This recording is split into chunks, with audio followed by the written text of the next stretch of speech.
இந்த 5ஆம் எண்ல பிறந்தவங்க அவங்களுடைய வாழ்க்கை சூழல் எப்படிப்பட்டதா இருக்கும்? இவங்க எந்த கோவிலுக்கு போய் வழிபாடு செய்யும் பொழுது இன்னும் ஒரு மேன்மை அடைய முடியும் சார்?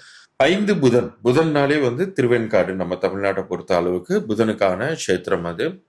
அந்த கோயில் ரொம்ப பெரிய கோயில். அந்த கோயில்ல இருக்கக்கூடிய மெயின் கர்ப்ப கிரகம்ங்கிறது ஒரு பக்கம் எப்போதுமே புனித தன்மையோட தான் இருக்குன்னு வச்சுக்கோங்க.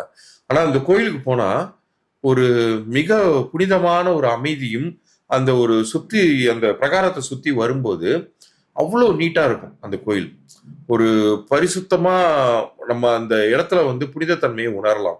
ஒரு குழந்தையோ ஒரு பெரியவங்களுக்கோ புத்தி சரியா வேலை செய்யல, நமக்கு அவ்வளவா ஷார்ப்பா இருக்க மாட்டேங்கிறாங்க அப்படிங்கிறவங்க நம்ம பாண்டுரங்கன் கோயில் ஒண்ணு இது பக்கத்துல இருக்கு.